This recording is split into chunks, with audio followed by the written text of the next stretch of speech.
ఇట్లా మీరు దండం పెట్టి పూజ చేస్తారు. ఆ రోజులు ఉన్నాయి. అది ఇప్పుడు కాదు, కొంచెం మీరు ముందుకు పోతా ఉంటే అర్థమైతే ఉంటుంది. Yes or no? కాబట్టి తీసుకొచ్చిన వాళ్ళని అనుకోకండి. చాలా మంది అనుకుంటారు ఈ రోజు, రాని వాళ్ళు కూడా ఉన్నారు. అవునా కాదా? రాని వాళ్ళు ఏమి ఇక్కడ కోల్పోయినట్టే కాదా, మిస్ అయినట్టే కాదా? వాళ్ళకి ఈ విషయాలన్నీ తెలుస్తుందా? అంటే ఇక్కడికి వచ్చి మీరు కూర్చున్నారంటే అదృష్టవంతులు అయితేరా కాదా? అయితేరా కాదా? ఇతరు లక్షాధికారులు అవుతారు, కోటీశ్వరులు అవుతారు. మీ మార్గంలో నడిచే వాళ్ళు ఎంత మంది ఉండబోతున్నారు అదొకటి మాత్రం గుర్తు పెట్టుకోండి. ఇక్కడ ఏం లేదు. మరి ఇక్కడ వచ్చి కూర్చున్నారు కదా, అంత భయం అవుతుందా మీకు? భయం అవుతుందా? భయం లేదు, ఇబ్బంది లేదు, ఇరుకు లేదు. అవునా కాదా? మరి ఇవన్నీ ఇబ్బంది భయం అనుకునే వాళ్ళు బయటనే ఉన్నారు. ఇక్కడ ఏం లేదు, జస్ట్ మీటింగ్ అంటే వాళ్ళు రా రా రా అని మనల్ని పిలుస్తున్నారు. మనకు మాత్రం ఉండే దడదడా దడదడా దడదడా దడదడా భయం భయం భయం భయం అవుతుంది. అవునా కదా? ఫస్ట్ మీరు బయట తీయాల్సింది ఏంటిది అని అంటే భయాన్ని తీసేయాలి. సో చాలా మంది వెస్టేజ్ కంపెనీ అని చెప్తే కొంతమందికి పేరు పలకరాక వేస్టేజ్ అని కూడా అంటున్నారా లేదా? ఇప్పుడు మీరు మీటింగ్ తింటున్నారు కదా, మరి ఇప్పుడు బయటికి వెళ్ళి గుడ్ మార్నింగ్ వెస్టేజ్ సంపాదిస్తున్నాడు. 20,000 వచ్చుతాయి, నాకు 50,000 రావాలి దేవుడు అని మొక్కుతామా లేదా? మరి మొక్కుతాగానే వచ్చే అవకాశం ఉందా బయట? ఎక్కడ లేదు. నేను కూడా వెస్టేజ్ బిఫోర్ దండి పూజలు, శ్రావణ మాసం కదా, ఇక ఇట్లా కన్నా వాళ్ళ చేపల మేడ వేరేలాగా ఉండేదన్న. ఇంత పసుపు పెట్టుకొని, ఇంత గాళ్ళకి పట్టీలు పెట్టుకొని, ఇంత మైదాకు పెట్టుకొని అట్లుండే దేవతలాగా అంటే దేవతలాగా ఉండేదాన్ని. సో అట్లా మొక్కుతే గానీ ఆ భగవంతుడు మీకు, అందుకే వరలక్ష్మి మీరు ఫోన్ చేసినా మీకు గిఫ్ట్ అటువంటి సిచ్యువేషన్ అన్నట్టు నాది. నా జీవితాన్ని మీకు చెప్తున్నా, కొత్తగా నేను ఇక్కడ మార్చి చేసి చెప్పేది లేదు సార్, నా లైఫ్ లో జరిగిన విషయాలే చెప్తున్నా. సో అటువంటి సిచ్యువేషన్ లో ఇటువంటి బిజినెస్ లో నాలాంటి 9th క్లాస్ చదువుకున్న హౌస్ వైఫ్ కు ఈ టీవీలు, ఈ ప్రొడక్ట్ ఇట్లా పైసలు వస్తాయి అని చెప్పి నమ్మకం వస్తుందా? రాదు కదా. నా దగ్గరికి వచ్చి చెప్పినప్పుడు కూడా నాకేం అర్థమైందంటే, వాడుకుంటే వస్తువులు వాటికి క్లారిటీ అర్థమైంది అని చెప్పారు. తీసుకొచ్చి ఇచ్చినాక వాడుకుంటే మంచిగా ఉన్నాయి ప్రొడక్ట్. కానీ మీటింగ్ రమ్మన్నప్పుడల్లా నేను ఏమనుకున్నానంటే, నేను పోతే ఆమెకి ఏమన్నా లాభం కావచ్చు అనుకున్నాను. చాలా మంది అట్లే ఉంటారు కదా. నేను పోతే ఆమెకైనా లాభం కావచ్చు, 10 సార్లు రమ్మంటుంది. నేను ఖాళీ ఉండకుండా ఇంట్లో స్టిచ్చింగ్ చేసేదాన్ని. నేను చెప్పినా కదా, భగవంతుడు 24 గంటల సమయము. నేను అనుకున్నాను మా సార్కు చిన్నగా చేదోడు వాదోడుగా కనీసం ఒక 500 ఒక 1000 రూపాయలు వస్తే ఒక పాల బిల్లు కన్నా నేను అడ్జస్ట్ చేసిందని అవుతా. బాగుందా బాలేదా? ఖాళీ ఉండకుండా బ్లౌజులు కుట్టుకుంటూ ఉండేదాన్ని. నా పని నాకే బిజీ కదా, ఇక నేను ఎక్కడికి పోవాలి అని అనుకున్నా. మేడం పిలిచినప్పుడు కూడా నాకు అంతగానం పట్టించుకోలేదు. తర్వాత మేడంకి ఇన్కమ్ వచ్చిన తర్వాత మీటింగ్ లోకి వెళ్ళినా. నేను ఆ మీటింగ్ లోకి వెళ్తే నాకు అర్థమైంది ఏంటి అని అంటే, నన్ను తీసుకుపోయేదాకా మేడం బాధ్యత అయింది. ఆడ తీసుకోవాలి పారేసిందా, ఇంకా తర్వాత ఎక్కడ నేనే అడగడం స్టార్ట్ చేసిన. నన్ను అప్పటికే 10 సార్లు అడగలే, నేనే పట్టుకుంది కదా. అవకాశం ఇచ్చుడు వాళ్ళ వంతు, పట్టుకోకపోవడం ఎవరిది? నేను ఒకటే డిసైడ్ అయినా. నేను ఆ మీటింగ్ పోయిన తర్వాత నాకు అర్థమైంది ఏంటంటే, వస్తువులు వాడుకుంటే ఆరోగ్యం వస్తుంది, 10 మందికి చెప్తే పైసలు వస్తాయి. ఏమన్నా ఈజీగా ఉందా కష్టంగా ఉందా?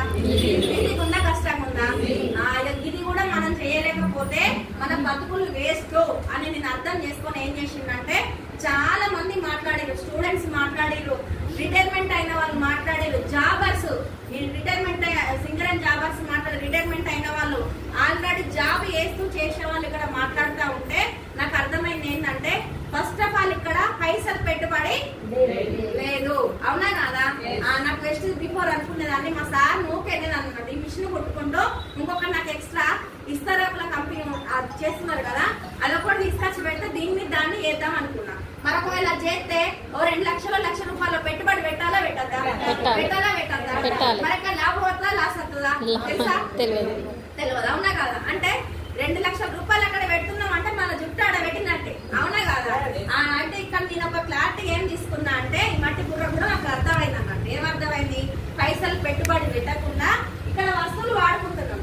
సబ్బు, paste, shampoo, cooking oil, floor cleaner, బట్టల లిక్విడ్, గిన్నెల్లో మీద టీ పొడవు, వంట నూనె, ఇవన్నీ నేను ఒకదాన్నే వాడుతున్నానా? ఇక్కడ మీరు అందరూ వాడుతున్నారా? మేడం వాళ్ళు వాడుతున్నారా లేదా?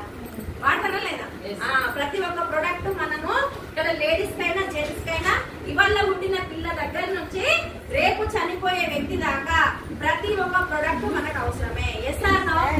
ఇవన్నీ నాకు ఎక్కడ అర్థమైందంటే, ఇవంతా చేసి చూపెడతా బిడ్డ,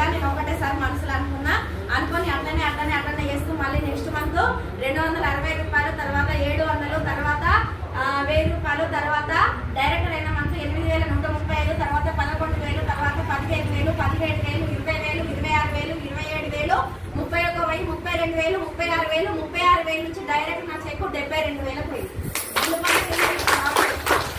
72,000 పోయిన తర్వాత ఇప్పుడు మా సార్ ఎంత జీతం అంటే షాప్ లో గుమస్తాగా అంటే ఒక సేటు కింద మాడవారి సేటు కింద షాప్ లో గుమస్తాగా 22 సంవత్సరాలు చేస్తే నెల జీతం 15-16,000. ఎంత?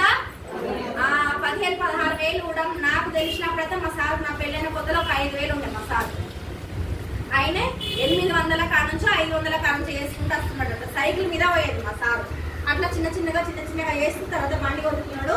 కానీ మా ఖర్చులు పెరుగుతున్నాయి కానీ అక్కడ మాత్రం పైసలు పెరుగుతలేవు. అవునా కాదా?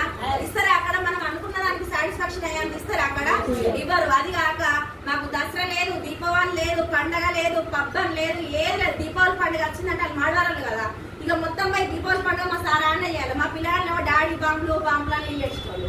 అలా తీసుకొచ్చిన ఈ వేసిపోయేటోడు కానీ వీళ్ళతో కాలుకి ఇచ్చడం కానీ ఒక ఆకర్వాళ్ళు అడిగించడం కానీ ఒక ప్రసాదం ఇవ్వడం కానీ ఏది లేదు. మాకు కూడా ఉంటాయా? ప్రతి ఒక్కరికి ఉంటాయా? భర్తతో టైం స్పెండ్ చేయాలి, పిల్లలతో ఉండాలి. ఉంటదా?